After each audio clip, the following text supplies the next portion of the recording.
सुशांत सिंह राजपूत के निधन के बाद एक एक्स रॉ ऑफिसर है, उन्होंने कई बड़े बड़े खुलासे किए हैं। उन्होंने इस पूरे केस को देखकर जिस तरह से एनालिसिस किया है, उसके बाद उनका ये मानना है कि ये जो सब कुछ हुआ है वो एक साधारण किसी ने किया हुआ नहीं है, बल्कि जो इन चीज़ों में एक्सपर्ट है, जो सबूत छिपा देते हैं, ऐसे लोगों ने किया है।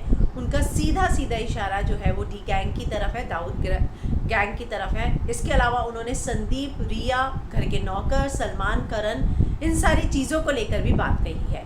क्या कहा है उन्होंने, मैं हिना कुमावत आपको फिल्म इंडो पर बताऊंगी। एक्स रॉ ऑफिसर हैं एनके सूद, उनका ट्विटर पे हैंडल भी है, और उन्होंने my prime minister Narendra Modi ये किताब भी लिखी है। उन्होंने 11 मिनट का वीडियो जो है बनाया है, अपलोड किया है, और उसमें उन्होंने बहुत सारी बातें कही हैं।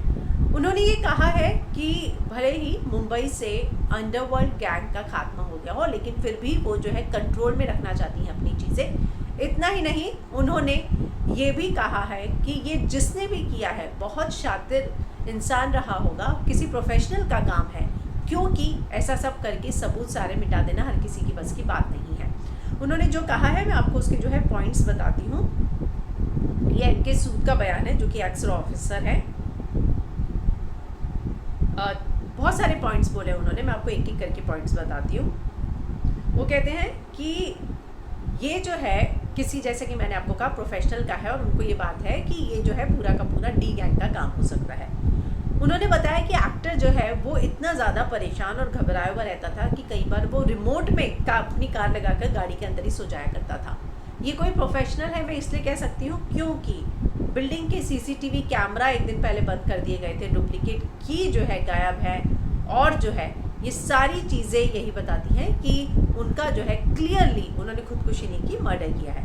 इसके अलावा वो ये भी कहते हैं कि बहुत सारी many B town celebrities participate in the events organised by Dawood team, and in return this celebrities also receive huge money in return. वो आगे बोलते हैं कि सर्वेंट जो है सुशांत का, मैं ये नहीं कहूँगा कि उसने किया है, लेकिन हाँ उसको ये सारी चीज़ें पता होनी चाहिए और थी कि सुशांत की ज़िंदगी में क्या क्या हो रहा है। इसके अलावा सूद ये भी क्लेम करते हैं कि सुशांत के जो करीबी दोस्त हैं संदीप, वो जो है उनके साथ जो परछाई की तरह रहते थे, उन्होंने भी सारी डिटेल्स जो हैं वो शेयर की हैं उन लोगों से जो एक्टर्स को जो है नीचा दिखाना चाहते थे, या जो उसको उसके साथ मतलब नीचा दिखाना चाहते थे। उन्होंने ये शब्द बोला है। साथ ही उन्होंने ये कहा है कि मैं ये नहीं कहूँगा कि रिया का इसमें इन्वॉल्वमेंट था या नहीं था। मुझे लगता है कि वो डायरेक्टली इन्वॉल्व नहीं थी, लेकिन वो डरी हुई थी और उसको सब कुछ पता था, और शायद इसीलिए वो सुशांत का साथ देने की जगह बल्कि वो उसको छोड़कर चली गई। और इस तरह से उन्होंने ये सारी बातें, जो पूरा केस है उसका एनालिसिस किया है, और ये सारी बातों को जो है उन्होंने एनालिसिस करते हुए अपलोड किया है। 11 मिनट का वीडियो है जिसमें उन्होंने इस बात को क्लेम किया है कि ये जो है बहुत ही प्रोफेशनल किसी का काम लगता है। इसलिए उन्हें लगता है कि इसमें जो है डी गैंग ही इन्वॉल्व होगी। उनको ये लगता है कि डी गैंग जो है वो भले ही अभी लोगों को लगता है, लेकिन ऐसा नहीं है। अभी भी जो महाराष्ट्र है, मुंबई है खासकर, उस पर उसकी नज़र रहती है, और जो है वो चाहता है कि उसके हाथ में ही रहे मुंबई, और इसीलिए ये सारी चीज़ें अभी भी होती हैं और किसी को पता नहीं चला। सुशांत ने ऐसे ही 50 सिम कार्ड नहीं बदले थे।